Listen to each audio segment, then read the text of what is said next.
ಬೊಂಬೆನಾಡು ಚನ್ನಪಟ್ಟಣಕ್ಕಾಗಿ ದೋಸ್ತಿಗಳ ನಡುವೆಯೇ ಕುಸ್ತಿ ನಡೆಯುವಂತಹ ಎಲ್ಲಾ ಲಕ್ಷಣ ಕಾಣಿಸ್ತಾ ಇದೆ. ಬೊಂಬೆನಾಡಿನ ಮೈತ್ರಿ ಟಿಕೆಟ್ ಯಾರ್ಗೆ ಅನ್ನುವಂತಹ ಚರ್ಚೆ ಎಚ್ಡಿಕೆ ರಾಜೀನಾಮೆ ಕೊಟ್ಟಂತಹ ದಿನದಿಂದಲೇ ಇದೆ. ಕೂಸು ಹುಟ್ಟುವ ಮುಂಚೆವೇ ಕುಲಾವಿ ಹೊಲಿಸಿದ್ರು ಅನ್ನೋ ಹಾಗೆ ಚುನಾವಣೆ ಘೋಷಣೆಯಾಗುವ ಮೊದಲೇ ಟಿಕೆಟ್ ಫೈಟ್ ಶುರುವಾದ ಕಾಣಿಸ್ತಾ ಇದೆ. ಈ ಬಾರಿ ಅಖಾಡ ನಂದೇ ಅಂತ ಮತ್ತೊಮ್ಮೆ ಸೈನಿಕ ಘೋಷಿಸಿಬಿಟ್ಟಿದ್ದಾರೆ. ಇದು ಸದ್ಯ ದೋಸ್ತಿಗಳ ತಲೆನೋವಿಗೆ ಕಾರಣ ಆಗಿದೆ.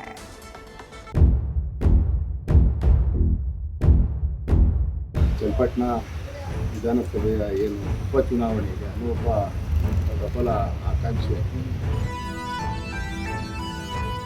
ಸ್ವಾಮಿಯವರು ಮಾತು ಸ್ವಲ್ಪ ಮುಂಗೋಪ ಇರ್ಬೋದು, ಮಾತಾಡ್ಬೋದು. ಬಹುಶಃ ಅವ್ರು ಹೋಗ್ತಾರೆ ಅಂತ ಒಂದು ಆಶಾ ಬಂದು ನನಗಿದ್ದಾರೆ.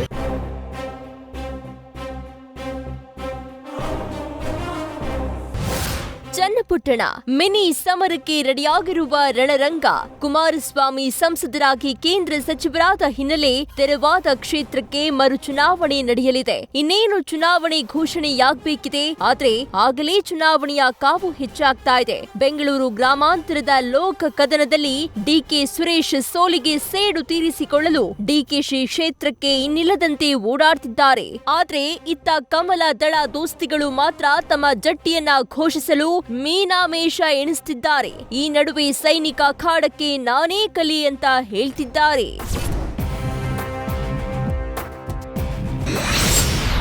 ನಾನು ಚನ್ನಪಟ್ಟಣ ಕ್ಷೇತ್ರಕ್ಕೆ ಪ್ರಬಲ ಆಕಾಂಕ್ಷಿ ಎಂದ ಸಿಪಿವೈ.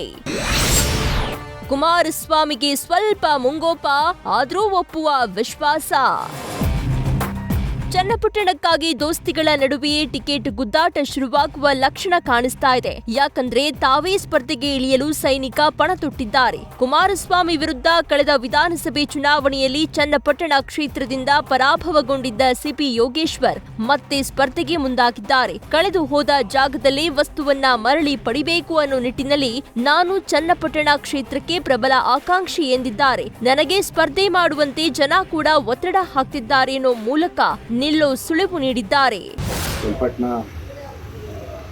ವಿಧಾನಸಭೆಯ ಏನು ಉಪಚುನಾವಣೆಗೆ ಅದರಲ್ಲಿ ನಾನು ಒಬ್ಬ ಪ್ರಬಲ ಆಕಾಂಕ್ಷಿ.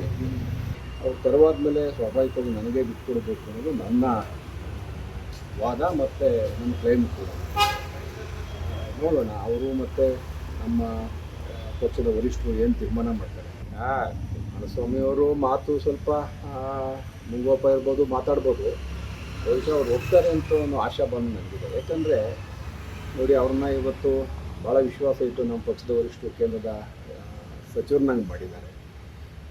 ಅವ್ರಿಗೂ ಕೂಡ ವಿಧಾನಸಭೆ ಸೋತ ಮೇಲೆ ನಾವು ಮೈತ್ರಿಗೆ ನಾನೇನಾದರೂ ಸಹಕರಿಸದೆ ಹೋಗಿದ್ರೆ ಮೈತ್ರಿಗೆ ಮೊದಲನೇದಾಗಿ ಪ್ರಾರಂಭ ಮಾಡ್ತಾನೆ ನಾನು.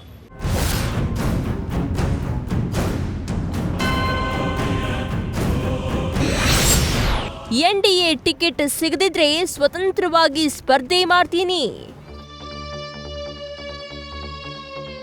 ಮುಂದುವರೆದು ಮಾತನಾಡಿದ ಸಿಪಿವೈ, ನಾವೆಲ್ಲರೂ ಸಮಾನ ಮನಸ್ಕರ ಸಭೆ ಸೇರಿ ನಿರ್ಣಯಿಸಿದ್ದೇವೆ.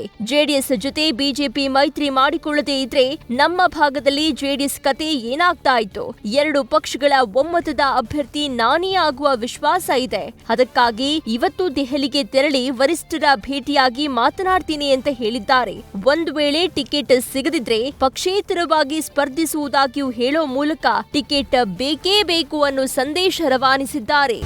ನಾನು ಈ ಕ್ಷೇತ್ರವನ್ನು ನನ್ನ ತಾಲೂಕಿನ ಜನ ನನ್ನ ಮೇಲೆ ವಿಶ್ವಾಸ ಇಟ್ಟಿದ್ದಾರೆ. ನನ್ನನ್ನು ಈ ಸಾರಿ ಗೆಲ್ಸ್ಕೋತಾರೆ, ಯಾವುದೇ ಸಿಂಬಲಲ್ಲೂ ಗೆಲ್ಸ್ಕೋತಾರೆ. ಅದರಲ್ಲಿ ನನಗೆ ಡೌಟೇ ಇಲ್ಲ. ಮೊದಲಿಂದ ಹೇಳ್ತಾನೆ, ಹೀಗೆ ನನ್ನ ಮಾತೃಪಕ್ಷಗಳು ಡ್ಯಾಮೇಜ್ ಮಾಡಿದಾಗ, ನನಗೆ ಅವಕಾಶ ಕೊಡದೆ ಹೋದಾಗ ನನ್ನ ಜನ ತಾಲೂಕಿನಲ್ಲಿ ಕೈ ಇಟ್ಟಿದ್ದಾರೆ.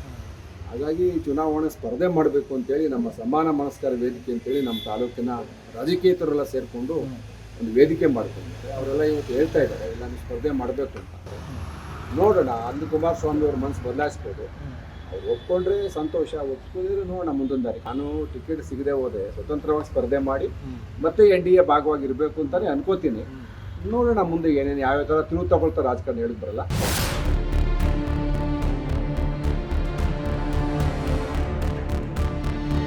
ಒಟ್ಟಾರೆ ಬೊಂಬೆ ನಗರಿ ಚನ್ನಪಟ್ಟಣಕ್ಕಾಗಿ ದೋಸ್ತಿಗಳ ನಡುವೆ ಕುಸ್ತಿ ಶುರುವಾಗುವ ಲಕ್ಷಣಗಳು ದಟ್ಟವಾಗಿವೆ.